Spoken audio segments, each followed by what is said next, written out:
Oh, hi there. All right, so it's take two. I did a whole recording with my webcam microphone and quickly realized that that was a bad idea. This one is set up much better. So we're gonna do this again, go through this hot fix, and I'm also gonna do this on a recording instead of doing it live, and hopefully we get it all in one take because I prefer doing it all in one take. I just didn't want to do another live stream where I start with all these patch notes and then I go play the game. I would rather just put this out in its own video, all in one piece. It's just, I feel like that's the better way to do it.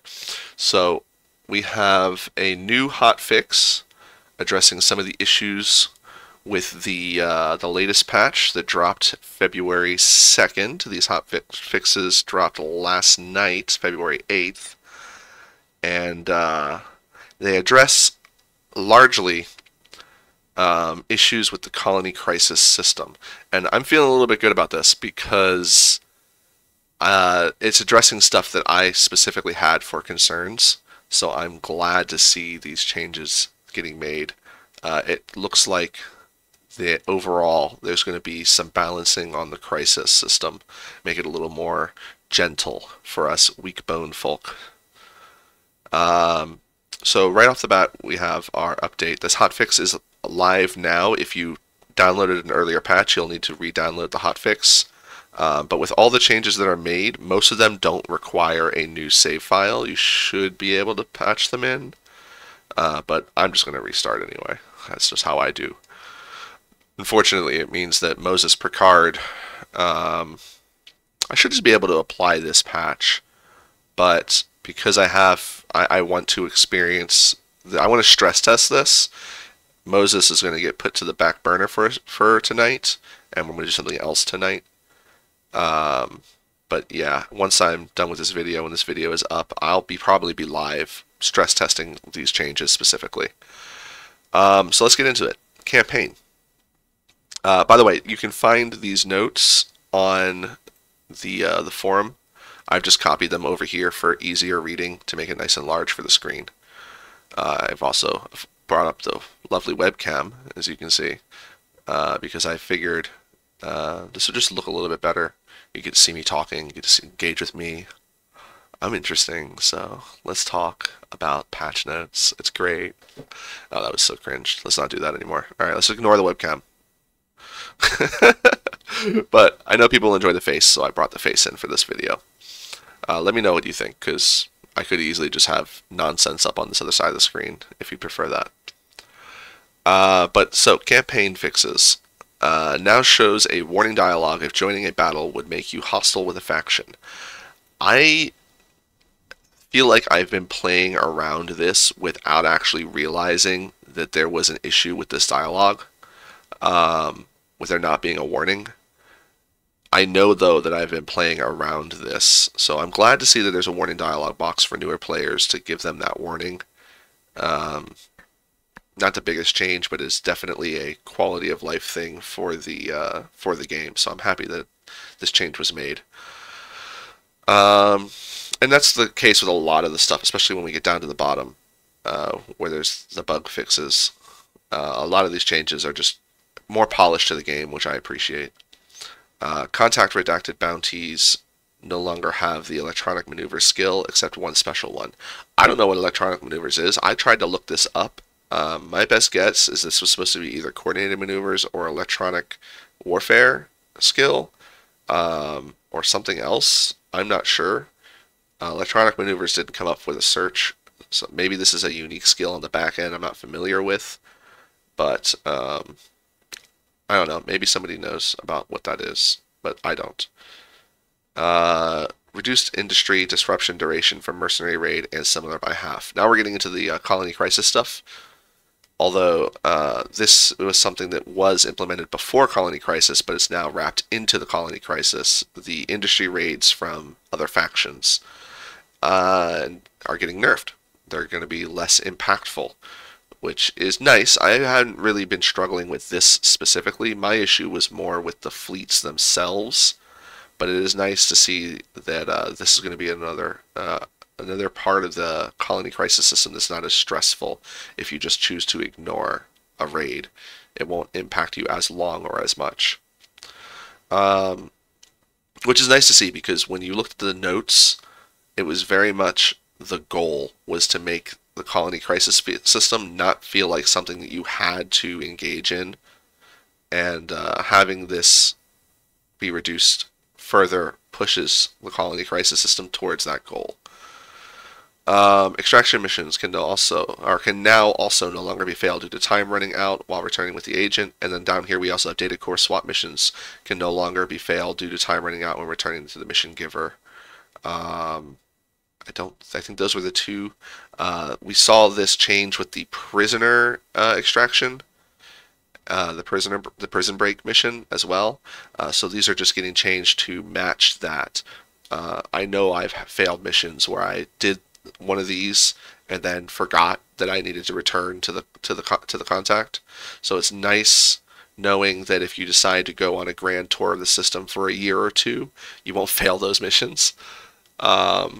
Or if you just pile a whole bunch of missions together, that it's now you have more flexibility when it comes to executing those missions instead of being stressed for time. I always felt like the time on some of these was a little awkward, because it's like 2 months can feel like a long time in game when you're waiting for a delivery, but when you're pressed for time to complete a mission, those 2 months can feel really short. Like, it's really easy to burn 2 months in the game, but it's also sometimes can feel like it takes forever. And so thinking about how much time some of these things take and don't take, like, I don't know, in general I have a very bad sense of time passing in the game depending on what I'm doing. So I'm glad these got removed, because it was just a little bit frustrating, and it didn't really add anything to the game that was necessary, and now it's a little more relaxed. I like that. It might not be realistic, but it plays more to like the game's like just being less stressful with how you have to run around the system. Maybe people liked the idea, and they don't want to see this change, but I think for a more relaxing time, this is a good change.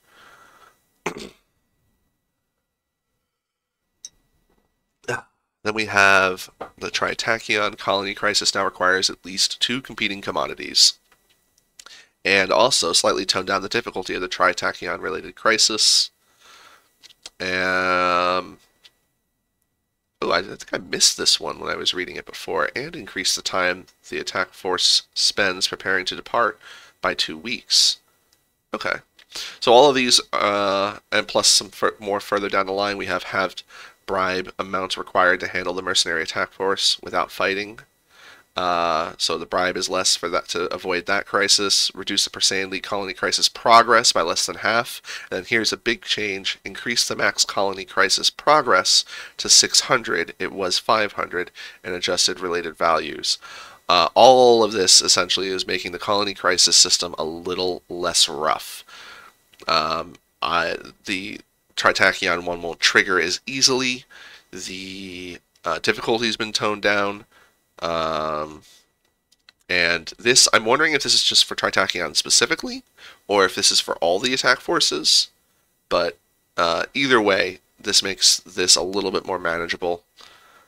And then having the bribe amount required to handle the mercenary attack force is also, again, all of these are just making that a little less impactful, which was the original goal for the crisis system. It's like, if you like it the way it was before these changes, that's fine, but the goal was to make that system be less intensive than it was. Clearly, with these changes, it was overtuned.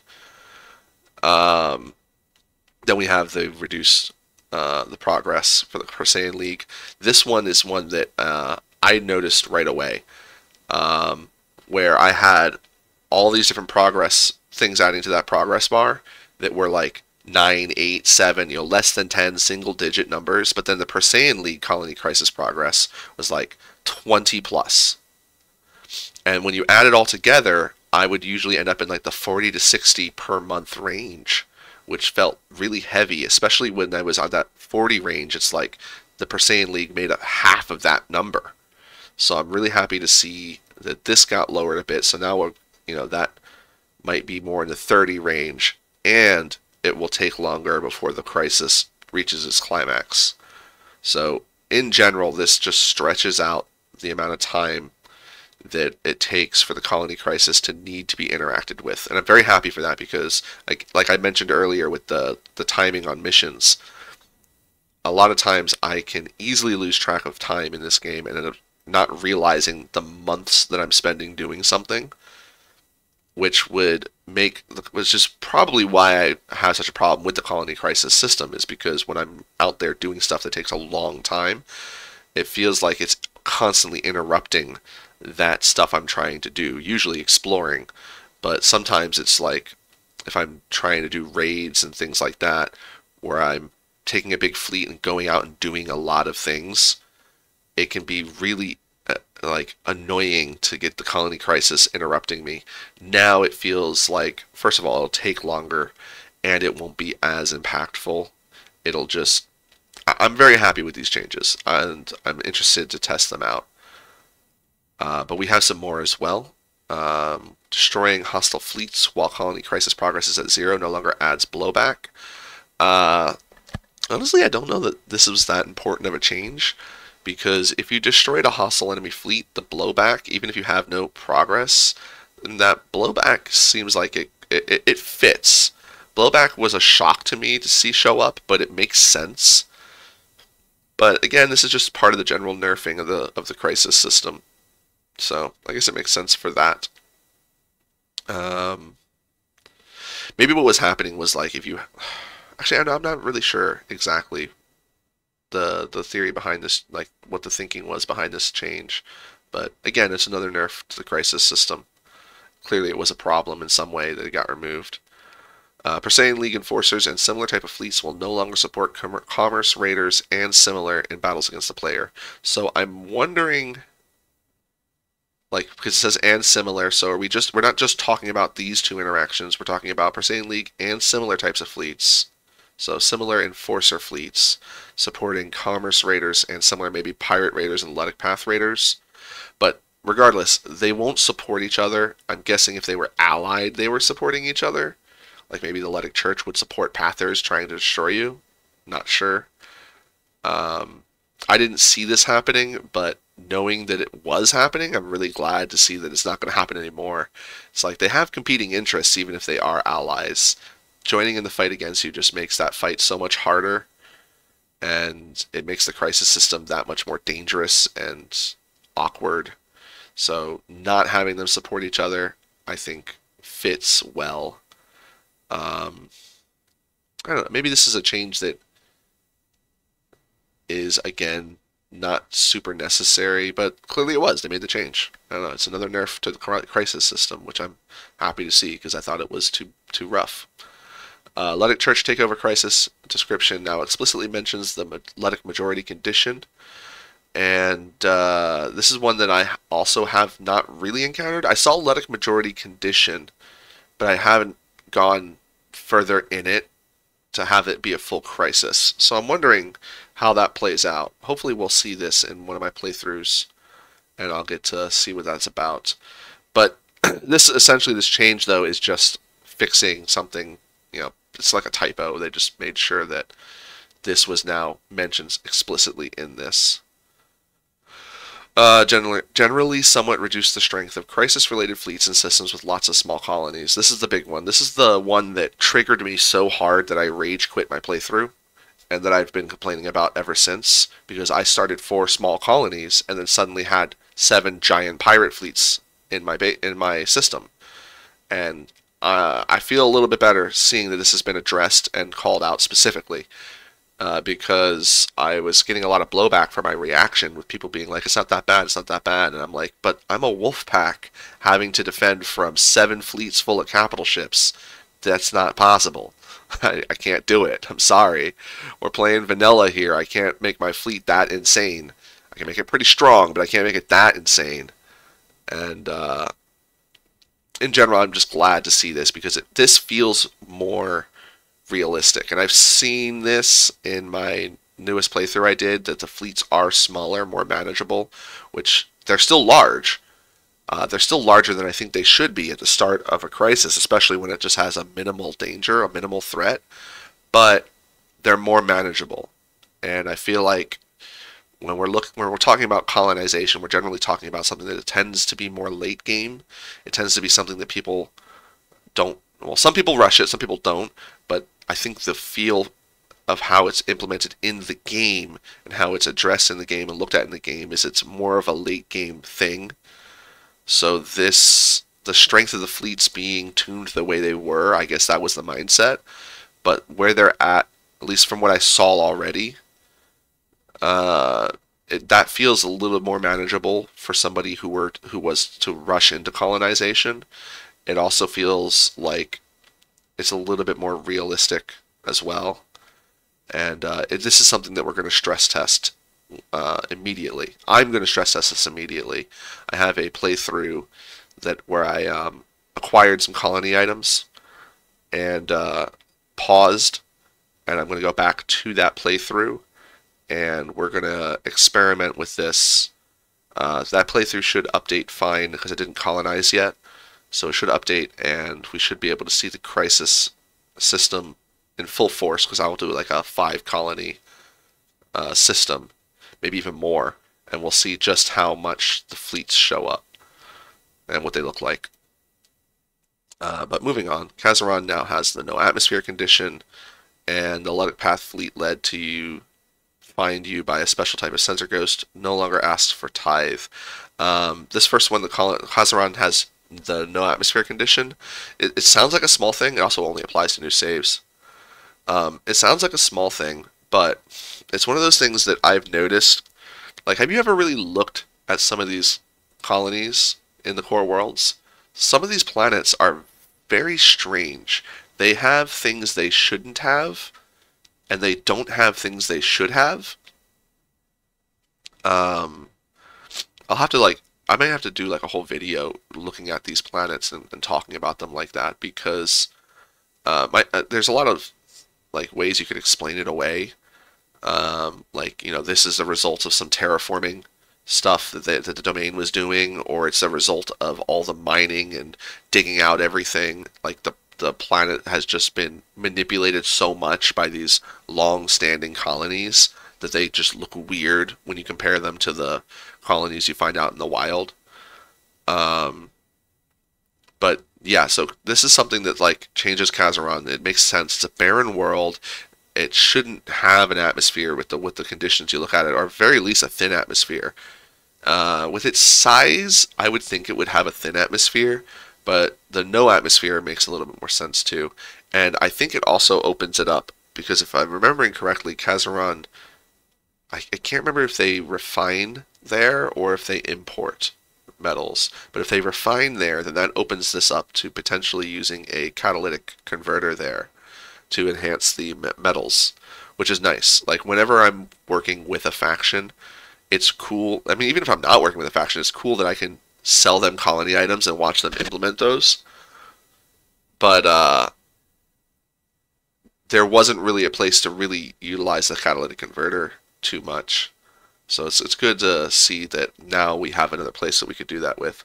I'd like to see them, one of the changes I'd like to see happen in like with the catalytic converter specifically is I want to be able to add it to the Starworks, the Pirate Starworks. The space station itself has no atmosphere. I mean, it's got its own atmosphere inside, but it's no different than the habitats that would be on a planet with no atmosphere. I mean, it's slightly different, but like, I would think that those would be similar conditions. It has no atmosphere. I would feel like you should be able to sell the catalytic converter to the pirates, and they should be able to use it. Some of the mods actually even address this, but in vanilla, so far, you can't. And that's something that I would like to be able to do. But anyway, in this other one, I have not encountered this Luddic Path fleet, but apparently you used to be able to bribe them, but now you won't be able to anymore. Alright, moving on to ship AI. A couple changes here that I like. I'm happy to see. Improved targeting selection by escort ships. They should be less fixated on potential flankers that are out of either side's weapon range.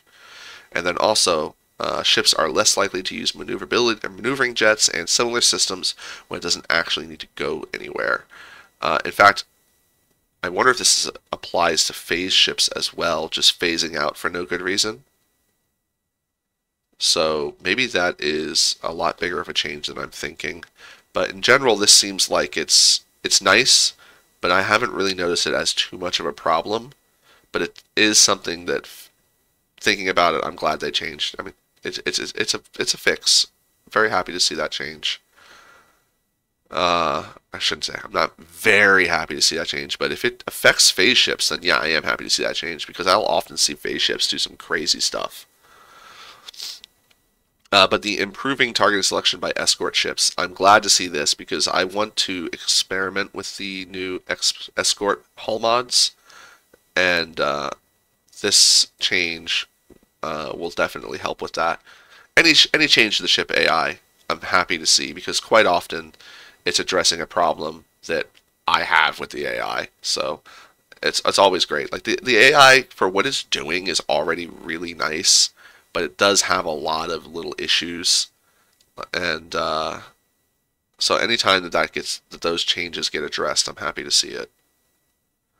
Hull mods. We now have the neural interface and the neural integrator getting a reduced OP cost. Considering it used to be 36925, so 3 for frigates, 6 for destroyers. Keep remembering, I have to remember my hands aren't on camera, and I'm over here gesturing like they are. So we had 3 for frigates, 6 for destroyers, and then 9 for cruisers. That to then jump to 25 for capital ships was really weird. But the idea here is that capital ships with the neural the neural link would be busted because you'd be adding 2. Like you share your officer skills between these 2 ships, essentially meaning that 2 really good officers are in these ships if you min-max yourself correctly. And now, so I understand why they wanted to make the capital ships a little harder to implement this into, but it's nice to see that it's got reduced because in general it felt like Neuralink, while it was strong, it was a little too difficult to get into, especially casually. Now with the earlier update, they made it a tier 3 skill instead of a tier 4 skill. Means you can pick it up with only having to invest 3 points in the tree, which is nice. And now that it's also easier to install, I feel like it'll be a lot more fun to use now. And I've played around with it a little bit. It's very fun. It's just also very awkward, and it was a big investment. It's also now a lot easier to use this with drone ships. I talked about this in the last patch notes, and now it's just even further easier to access. Also, neural integrator reduced deployment point costs increased to 10%, was 20%. So when you have the neural integrator, it doesn't cost as much to deploy that ship as it was costing. So in general, again, all across the board, the neural integrator, neural interface, neural link, that's all getting getting a buff. It's now going to be a lot more easier to use, and I'm really looking forward to experimenting with that. It could be a lot of fun. Like if you fly your own ships, switching between the 2 of them is fun. I have played around with that. It is a lot of fun. And even if you don't fly your own ships, being able to have your main character apply their skills to 2 different ships is really cool too. It's a really interesting system, and I have to experiment with it more in the future. Here we have some modding stuff. This isn't my bullet points. Split this up. This is actually only 2 things. And when it comes to the modding section, it's always a mystery to me. Like it has to do with actually making your own mods. So that's what this is for. This is the programming of your own mods side of thing, and it's all a complete mystery to me. I'm just happy to see that this happens. Like, this gets addressed, it gets put in the patch notes. That's how much the modding community for this game gets supported. So I'm always happy to see this section, especially when it's long, because it means like, oh, think of all the new toys that the modders have at their hands. It's going to be great. It's just nice to see this section, but that's all I can say about it because I'm not familiar with a lot of these. And now we get to the buff gixing. I love this. There's a typo there. It's in the original too. I didn't mess with this. Buff gixing. The buff gixing. We're going to talk about some buff gixing. They fixed the neural integrator not increasing the ship deployment costs. So even though it got reduced, apparently it wasn't even adding it in the first place, which is great. Like I said, I don't play with it enough to have noticed that, but, you know, yeah, okay. It's a bit of a nerf because now it actually will cost increased deployment points. Bummer. I didn't realize we were getting away with that. I don't think too many people did because it doesn't sound like a lot of people use the neural link. But hey, that's been fixed now. But they also lowered the value, so it's not a huge impact. Fixed issue where a patrol would keep re-interacting with the player when they turn their transponder off and then back on, then refuse to allow a scan. This this just sounds so silly. Like, who is out there bothering these poor patrols like this? You gotta, come on, people, be nicer to they're on the clock. It's not their fault. They work for some faction that you don't like. You don't need to be harassing them. Please, people. Look, apparently you were breaking them and they had to come in and reprogram them. It's not their fault. It's one of these things, though, where I wonder if, like, new players were interacting with this and having issues. But, well, it got addressed.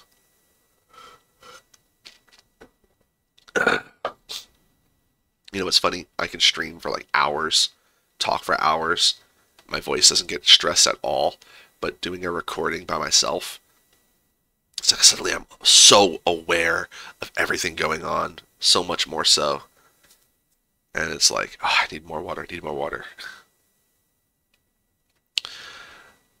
Fixed issue with the Dictat Crisis reward showing up in tooltips for non-fuel crisis reward. Was it? Oh, okay. I misunderstood this first time I read it. Fixed issue with Dictat Crisis reward showing up in tooltips for non-fuel commodities. Display issue only. Well, it was a display issue only. It's something I haven't seen yet. Very curious what this is about. But yeah, I'm glad it got fixed. All the fixes, all the buff fixes, I'm happy to see because it's like it's just more polish getting put on the game. And with a game industry so ready to just abandon games and not bother doing anything for them, it's so nice to see how much gets addressed when it can be addressed. Like fixing a bunch of typos. Like, that's a buff fix I think we could all get behind, right? I was just playing Usurper recently, and there was a typo in there where it was like, it was as instead of has, and it was very painfully obvious that that's what it was supposed to be, and it's like, that's been out for like a year, and we still haven't fixed it. Maybe this fix actually fixed that issue. Now I might have to go back into Usurpers and see if it fixed that issue. I really don't want to do that storyline again. Anyway, it was a great storyline when I first did it, but a lot of the storylines in this game, they don't have a ton of replay value. They're very, very good the first time through. I always talk them up, especially the main story. Very, very good first time through. But after that, like, I really wish that there was a vanilla in-game choice. Like, maybe after you've beaten the game. Or maybe just have it be a toggle from the very start. Like, I don't know. I feel like there should be something so that you can get around being forced to do the story again in the game. I'm well aware of that Nextworld actually has this and implements it very well, in my opinion. In fact, that would be the way to do it, I would think. But as far as the core game goes, I wish there were, like in vanilla, I wish there was an option for getting around having to do the story again. Or any of the missions, like let me toggle them on and off. Like, it would be great. Fix being able to bribe mercenary company with less credits than intended. Uh, I wonder if that means you could have, like, if you had no credits, you could just bribe them for 0. Fix issue that caused 2-star systems in every save to be uncolonizable. Fix also applies to existing save games. I'm wondering what these two systems were. Very curious, because I don't know that I've ever encountered this being an issue, but I don't tend to colonize random systems.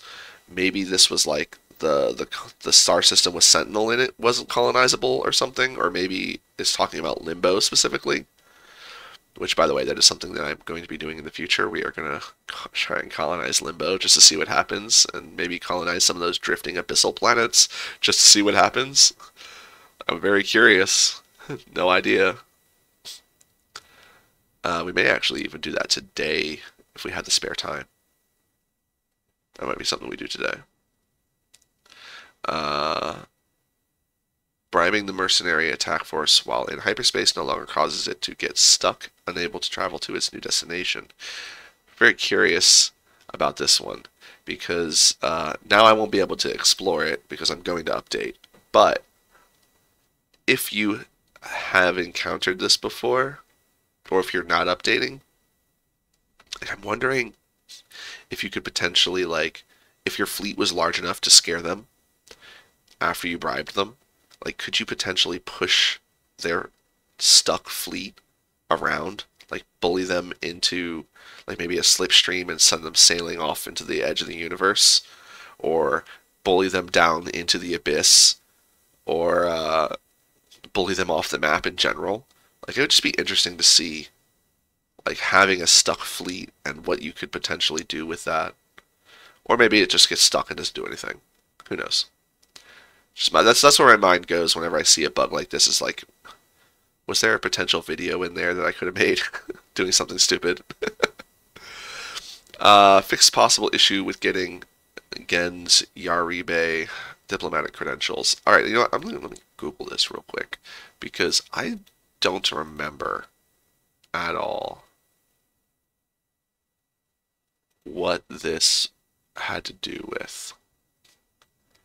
Was this part of the main story or one of the newer side quests? Not sure. But apparently the issue was fixed. Fixed issue with certain path or fleet remaining hostile after receiving a tide. With certain, so I'm guessing it's a certain path or fleets. Some of them, that's kind of funny. You give them a tide and they fight you anyway. Glad that got fixed. That's one of those issues where it's like, if it comes up, that could ruin an entire player's opinion on the game if they're a newer player. So, glad that got fixed. Fixed issue where a bar conversation with the historian causes a lone errant cut comlink option to appear in the colony dialogue. I've never seen this happen, but that I wonder exactly how that looks.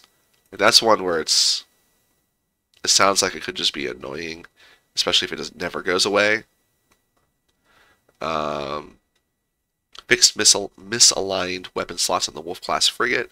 Fixed the new brawler sprite not actually being used. These are all like cosmetic stuff. I didn't realize there was a new brawler sprite because apparently it wasn't being used, which I didn't realize it.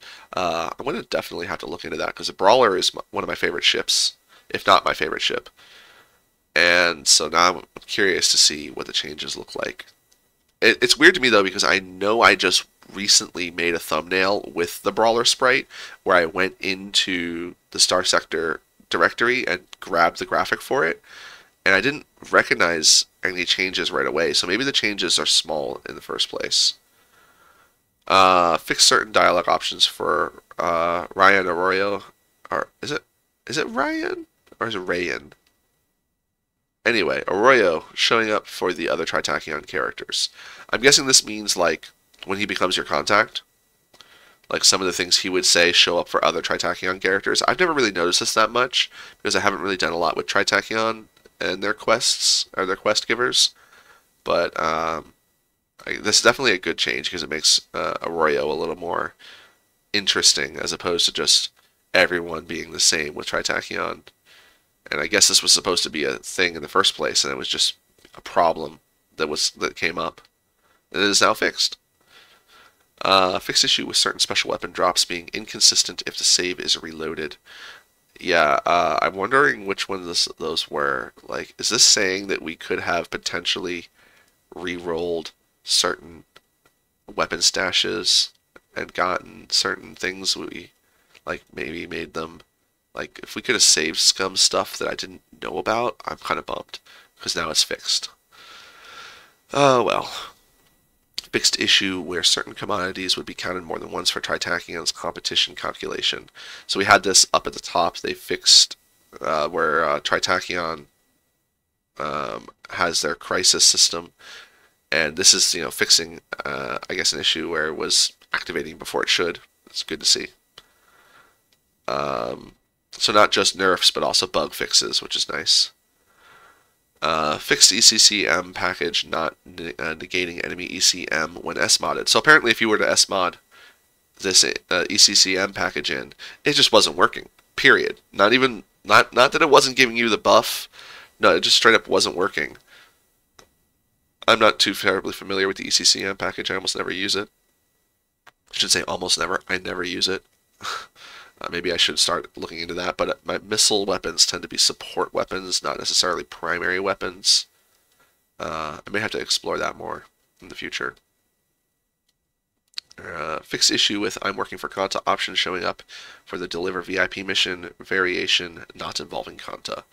So I've noticed this a lot recently after doing a Usurper, where it's like dialogue options, the dialogue chains, they sometimes feel weird. Like they're not set up with like certain options will show up and I'll be like, wait a minute, why is it happening like this? It's the dialogue options sometimes feel awkward. It either feels like you're on railroad tracks, or it almost always feels like you're on railroad tracks, but sometimes it feels like those tracks are going off like in doing more like roller coaster loop-de-loops sometimes. Like you'll have dialogue options where it's like, all right, I want to go this way, but then all of a sudden you click it and it's like, oh, here's your new options. And it's just really is like some whiplash when you're clicking through some of them, especially when you're trying to like role play and like you have this idea for how your character is going to react, and then you click that option, then all of a sudden you see the new options come up and you're like, well, none of those match at all what this option felt like it was going to do for me. And I had that a lot with the Usurper quest line when I redid it recently. And that's kind of related to this. It's like, I'm working for Kanta would pop up even though Kanta has nothing to do with delivering the VIP in this option, in this variation. So hopefully this is like, something that gets addressed in the future for a lot of the other dialogue quests, where it's like, because that's honestly, in my opinion, the weakest point about the replay value in these dialogue quest lines, is that they're just not as engaging the second time through, and this is a big part of it, because there's not a lot of variety, and some of them even feel like they have bugs in them, and here we go. This one was straight up a bug. I would love to see more stuff get done with the quests. Like they're really great to go through at least once, but I would love to see some replay value added into them as well. But it's got to be like one of the harder parts of the game to set up. It's definitely a sore point for the game for replay value. But again, I do want to stress the first time through these quests, they are fantastic. Highly recommend at least doing them once. Fixed issue that caused certain low ammo auto-firing weapons to not spend their last ammo. I haven't noticed this, but again, another bit of polish to the game, which is nice. Fixed issue where joining a battle against a lone station would cause the battle to continue on the campaign map for a few seconds after it's won. When I saw this, I broke it down in my head, and it took me a second to realize what it was talking about. So, like, if you see someone fighting a station, like, for example, the Thulian Raider base and the Perseian League. If the Perseian League is fighting the Thulian Raider base, and you go to join that fight, apparently what would happen is after the battle was over, and you won, you destroyed the station, the fight would still be going on. Like, you would come out of the battle, and then you would see that fleet is still engaging the station, even though the station is destroyed. That is apparently what was happening. And apparently it didn't happen for long, just a few seconds, but it's just another one of those weird things that happens in the game that gets fixed now. Ensure the domain reactant will always deploy eventually, even if the target location is fast moving. I don't know what this is. I am not at all familiar with this. I'm curious, very curious. I will say, though, that considering the subject matter, be careful in the comments. Like, I don't want to spoil anything for anyone, but if somebody wanted to point me in the right direction for where I can, like, for what this is talking about, I'm at the point now with the game where I want to know about the stuff that I'm missing so that I can hunt it down and experience it.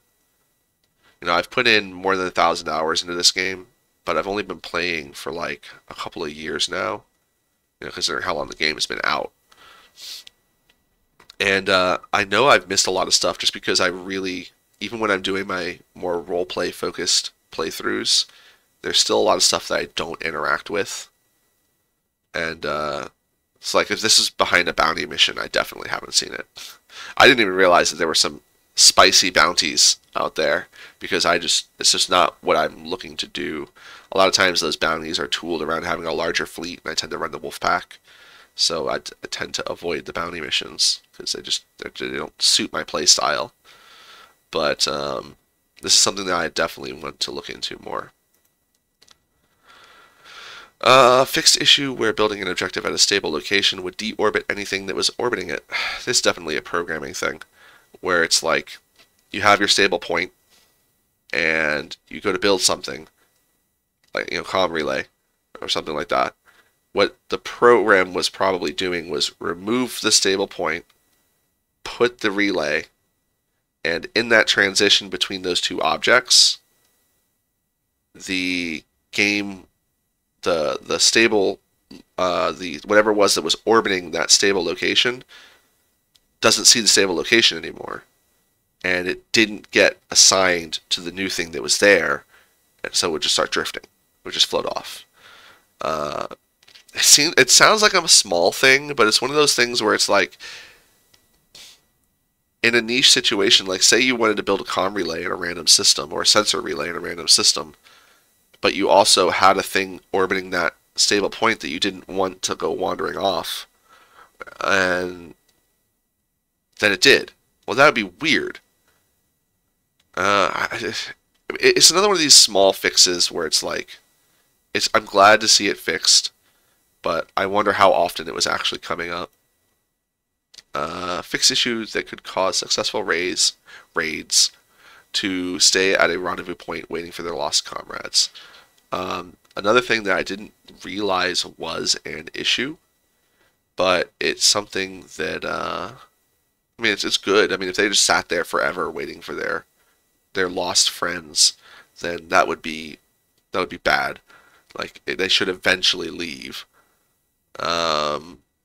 But it's one of those things where it's like, is fixing the issue or removing it completely? Because I kind of like the idea that they would go to their rendezvous point and maybe wait a little bit, because that would create like one of those things where like one of those immersion things that the game is so good at bringing up randomly, where it's like, no, they're waiting for their lost fleet, and if you wanted to potentially go and fight them, then that would be something that you could take advantage of. It's like, you know, destroy one of their fleets, then chase after the other ones, and you know they're going to wait because they're going to wait for that other fleet that they lost contact with. But, I mean, it's not exactly the biggest loss. And apparently it was an issue, so I'm guessing they probably stayed there forever. So it's probably I'm glad they fixed the issue, but it's probably like, I don't know, I'm wondering how it got fixed. I'm curious more than anything, but it's not like it's a problem. It's obviously an issue that needed to get fixed. And then fixed issue with some crisis factors sometimes not functioning properly with a 0.96a save game. So if you were wondering about updating from the old, from the last version to this version, and you were worried about your game breaking, apparently there was a bug that would mess stuff up, but that has been corrected. So now is probably the time to update your game. But what I would do would be to still create a backup of the of your save file before you do that, because I know some people get really invested in their save files. So I try to think about that when I see things like this. I can't promise you nothing else will break, and there are some things that you need to start a new save in order to interact with. Some of the patch notes previous address this real quick. Starting, hold on, I should just look up save, save, and there was one down here. Yeah, the Orion Perseus Abyss area is now more than just a label. It will work with an existing save, but may have some side effects like having systems in the Abyss area. Starting a new save is recommended. That's especially for Hazard Mining Incorporated, has stuff down there. But if you're doing a vanilla game, it sounds like you should be able to update and be able to engage in all the new content and not have too much of an issue here. Yeah, and that was the only thing that I think was addressed. And now with these bug fixes, you should be able to, like, this should be the hot fix that makes it more consistent and makes it an easy transition. I'm not guaranteeing that because we might see another hot fix sometime next week, but back up your save and maybe it's time to transition. I just always just start over. I don't care. I have so much fun with the early game that it doesn't bother me as much. And that is the bottom of the hot fixes. I wanted to get this out because it is a pretty big update. This is essentially 0.97 well, not 2.1, it's because there were a couple of hot fixes that got added. But this is a pretty big, chunky hot fix. That's why I made another video for it, because there are quite a few changes in here. But long story short, the crisis system got nerfed and we got some bug fixes so that everything is working a little more as intended. The game is continuing to get more content, continuing to get polished, and I don't know that I've ever gotten a better value for my money than when I bought this game. I even accidentally bought it twice, because I had bought it and then forgot I bought it, and then I bought it again because I looked for it in my inbox and couldn't find it, because of the way the email generates from like, I forget, I think it was because it came in as Fractal software as opposed to having Starsector in the email or in the title. It was like Fractal software, your purchase, whatever. And so I ended up buying the game twice. And I'm still happy. At $30, this game is still good. And honestly, once it hits the 1.0, they should raise the price to $30 at the least. $30 I think is a good price point, though. I think $30 is where most indie games should fall, if not way less, because there's some indie games out there charging $30 that shouldn't be charging $10, whereas there's some indie games out there that are charging $30 that could easily charge $60 or $70. Then you've got this game that's for, I think it's still $15. It's insane. This game is so good. It's gotten so much love, so much attention. So much attention and tender love and care from the developers still. Like, I'm exciting as we approach what is hopefully going to be the 1.0. I'm excited to see the state of the game at that point. And yeah, I'm going to continue to keep myself up to date on patch notes. And if you're looking to, for somewhere to find these patch notes, if you don't want to just go read them yourself, I will be covering all of the patch notes in the future that are large and meaningful like this. Even if they're smaller, I probably put out a small video talking about them. So if you're looking for that stuff, please follow the channel. Appreciate all the subscribers. And I also want to mention I really do appreciate all of the attention that some of my videos are getting recently. Um, I've been playing this game, like I said, for 2 years. I've been streaming for like a year and a half, and I started off streaming this game. It got me started in the content creation, so I really have a special attachment to this game. And I did not realize that there was such an audience on YouTube that would appreciate what I'm doing with it. So absolutely look forward to more stuff from me.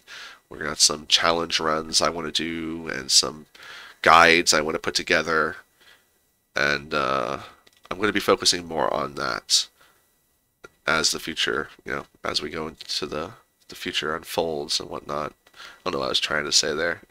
As time goes on, yeah, there we go. As time goes on, you can definitely expect more content from me, and it'll get more polished. I'm going to get a new microphone. You can see this thing. It's a cheap $20 headset. I've added my own filter to it. This is literally just a piece of foam.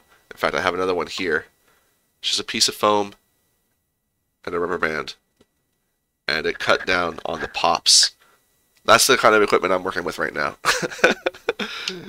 So that's why when you hear my microphone, it's like, oh, it doesn't sound that great. It's like working with what I got. And I appreciate that there are plenty of people who are willing to put up with that as I get myself in order. Microphone's the next thing, though. I do promise we are looking into a new microphone, and I think today. No, I don't think I know. Today is I'm going to also go live with the webcam. So if you appreciate the webcam, let me know. Although I'm going to keep doing it because I know that when it comes to live streaming, like I engage more with content when there's a webcam. So, and I used to even do that back when I was streaming Starsector. I was getting into using the webcam. Then I kind of stopped, and now I kind of want to start using it again. All right, I'll talk about it more on stream. You guys came here for patch notes, and that's the patch notes. So I'm gonna get going. I like doing my stuff in one take, so all of this is gonna be in this video. It's gonna be great. And if you're watching this Friday the 9th, I'm probably live, so you can come find me on Twitch. Or you can just click over on my channel. You'll see me live on YouTube, and it'll be great to see the community there. I'm always happy with how the community turns out. It's shockingly a fantastic community compared by the internet standards. This is an amazing community, and I'm glad to be a part of it, and I'm glad to make content for all of you. Even if I was just making it for myself, I really enjoy this game. It's a lot of fun.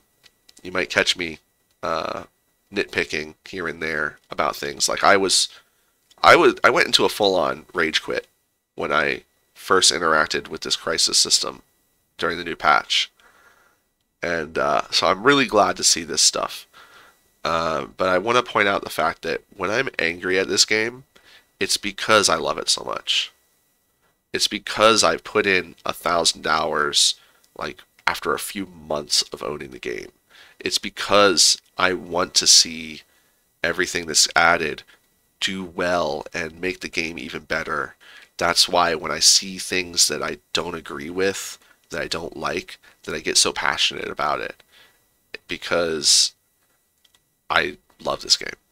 And I look forward to playing more and seeing more updates and making more content. So tune in if that's what you want. And if you didn't like this video, leave a thumbs down. Go into the comments, call me names, make fun of me, please. Whatever it is that makes you feel better about the awful video. But if you liked it, you can subscribe. But don't ring that bell. Don't do that. I upload videos and go live all over the place. Don't do that. Don't do that to yourself. You don't need a ping in the middle of the night and it's me, hey, I got a new video that I uploaded at 2 a.m. Don't do that to yourself. But if you would like to subscribe, I would really appreciate it. And if you would like to follow over on Twitch, There's probably a link. I think there's a link in my YouTube. It's the same name everywhere. Sideways255. Find me on Twitch. Find me on YouTube. Find me on Discord. And yeah, I'm happy to hear from you and hear your opinions. Talk about the game. If this is the first video you've watched about Starsector, why? But if you happen to get to this point and you still haven't bought the game, do it. Like, you won't regret it. It's not a purchase you're going to regret. And if you are new to the game, then yeah, absolutely, just dive in, go all in. It's a fantastic game, and that's what I'm going to do right now. I'm going to stop. I'm going to go have a quick break, and I'm going to go live within the next 10 minutes because I want to stress test this. I want to see exactly what these changes look like in game. So that's what I'm going to be doing. And if you didn't watch this after it released, in fact, it's not even going to get uploaded until after I go live anyway. That just occurred to me. My bandwidth. I'll figure it out. But if you do miss that, the VODs will always be banked forever on YouTube. So if you're watching this and you're like, oh, I missed the live stream, you can still go watch that video. It's going to be there. It's going to be titled Stress Testing the Colony Crisis System. So if you look for that on my page, you'll find it. And yeah, that's all I got to say. Thank you for joining me. And thank you for watching. And off I go.